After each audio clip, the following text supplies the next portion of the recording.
Welcome back to Pile Techno. Hello all viewers and all student, সবাই আশা করি ভালো আছেন।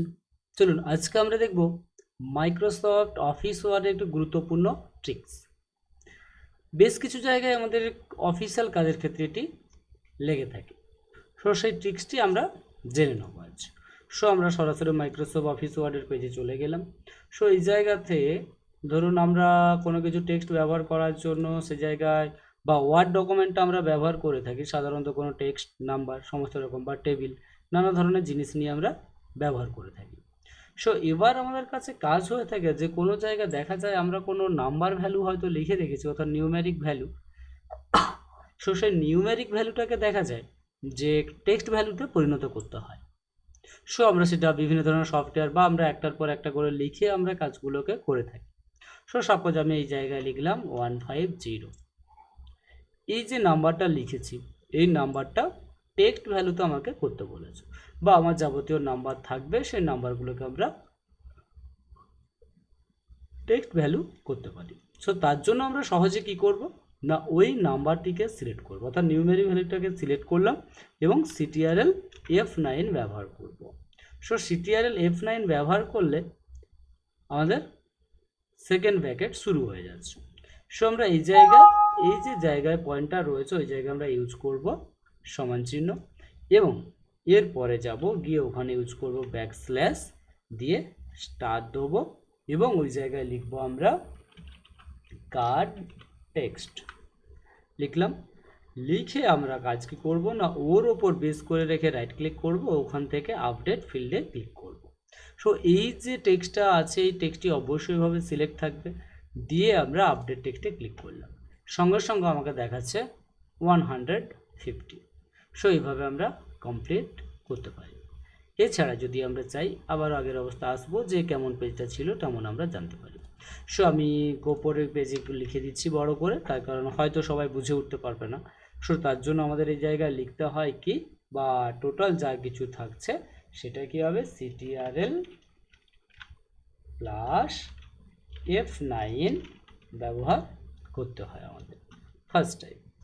দেওয়ার পর কি হবে না, নিচে যেমনটি পেজটি রয়েছে সেমভাবে টেক্সটটি আসবে, এবং টেক্সটটিকে সিলেক্ট করে রেখে আমরা এটা ব্যবহার করব, দিয়ে এর উপর রাইট ক্লিক করব, ওখান থেকে আপডেট ফিল্ডে ক্লিক করব। সঙ্গে সঙ্গে আমার কাছে নাম্বার ভ্যালুর টেক্সট ভ্যালুটা আমাদেরকে শো করাবে। বন্ধুরা অবশ্যই আশা করছি আপনাদের হেল্প হবে। নেক্সট চলে যাই আমরা, দেখুন নেক্সট আমরা একটা কাজে চলে যাই যে আমরা কোনো টেক্সট বা কোনো নাম্বার আমরা লিখে থাকি, যেমন কিছু যারা কানে শুনতে পায় বাট হয়তো দেখতে পায় না, এমন কিছু স্টুডেন্ট থেকে থাকে যারাও শুনে শুনে কাজ করতে পারে। এরকমই কিছু প্যাসেজ তাদেরকে এখন শেয়ার করার জন্য সফটওয়্যারগুলো আপডেট করে স্পিক সিস্টেম করে দিয়েছে। সেই যেহেতু আমরা অফিস 10-এ রয়েছে এবং অনলাইন থেকে আপডেট করা রয়েছে আমাদের, এই আপডেট ভার্সানের উপর এই কাজটি করলে আমরা কি করব তার জন্য, আমরা তার জন্য কোনো একটি নাম্বার লিখলাম, হয়তো 250, এবং নেক্সট আবার এন্টার করে আমরা একটা নাম্বার দিলাম, আবারও নেক্সট এন্টার করে একটা নাম্বার দিয়েছি। এভাবে চাইলে আমরা অনেক নাম্বারই ইউজ করতে পারি। এবার আমরা চলে যাব যে স্পিকটাকে আমরা কোথা থেকে নিয়ে আসবো। তার জন্য আমরা এই যে অপশান বাটন যেটা ব্যবহার করি, আমরা যে ফাইল থেকে গিয়ে আমরা অপশান বাটনে চলে যাই, সরাসরি অপশান বাটনে গিয়ে আমরা অ্যাডিন্স যেমন ব্যবহার করি সেমভাবে যে এটা করতে পারি, বা না হলে আমরা কি করব সরাসরি নিয়ে নেই কোথা থেকে না, এই জায়গায় অফিস বাটন থেকে কাস্টমাইজ মিক্স টুলবার থেকে, ওখান থেকে মোর কমান্ডে চলে যাব।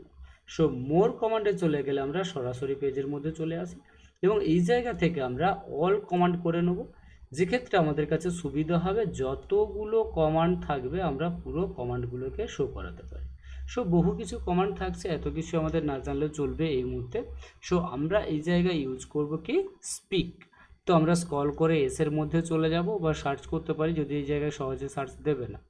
আমরা চলে গেলাম স্ক্রল করে নিয়ে, এবং ওই জায়গায় আমরা চলে যাব কোথাও না স্পিকের মধ্যে। আমরা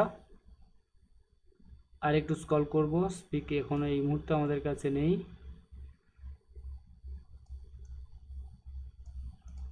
আমরা কভার করলাম স্পিক। আমরা স্পিকটাকে নিলাম এবং নিয়ে ওই জায়গা থেকে অ্যাড করলাম, দিয়ে ওকে করলাম। যেহেতু আমরা মোর আইটেম হিসেবে এই জায়গায় ব্যবহার করেছি এবং স্পিকটি আমাদের কাছে চলে এসছে। সো এবার আমাদের কাজ হলো যে আমরা ওই স্পিকটিকে কিভাবে ইউজ করব। সো যে টেক্সটটি দরকার শুধুমাত্র সেই টেক্সটটি সিলেক্ট করব, দিয়ে আমরা স্পিকে ক্লিক করব।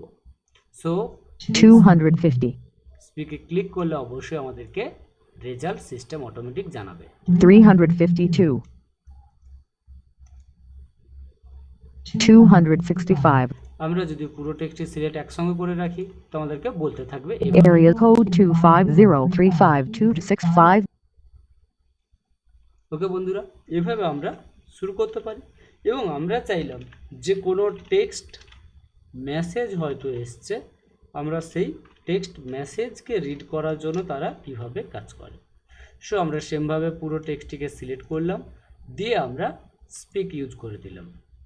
On the insert tag, the galleries include items that are designed to coordinate with the overall look of your document. You can use these galleries to insert tables, headers, footers, lists, cover pages, and other document building blocks. When you create pictures, charts, or diagrams, they also coordinate with your current document look. So বন্ধুরা, এভাবে আমরা speak use করে নিজেদের সুবিধাও করতে পারি। So বন্ধুরা, আশা করি ভিডিওটি ভালো লাগবে এবং আমাদের চ্যানেলে এই মুহূর্তে যারা নতুন ভিডিওটি দেখবেন সে অবশ্যই চ্যানেলটিকে সাবস্ক্রাইব করে পাশে থাকা বেল আইকন অল করবেন, যাতে সবার আগে সমস্ত ভিডিওগুলো আপনি পেয়ে যান। সো বন্ধুরা, আপনাদের ভালোবাসায় আমাদের ফ্যামিলি মেম্বার অনেক হয়ে গেছে। সো যারা নতুন অবশ্যই আছেন, আমাদের ফ্যামিলি মেম্বার হয়ে আছেন, সবাইকে ধন্যবাদ। এবং যারা নতুন এসেছেন অবশ্যই চ্যানেলটিকে সাবস্ক্রাইব করবেন এবং পাশে থাকা বেল আইকন অল করবেন। সো বন্ধুরা, ধন্যবাদ সবাইকে।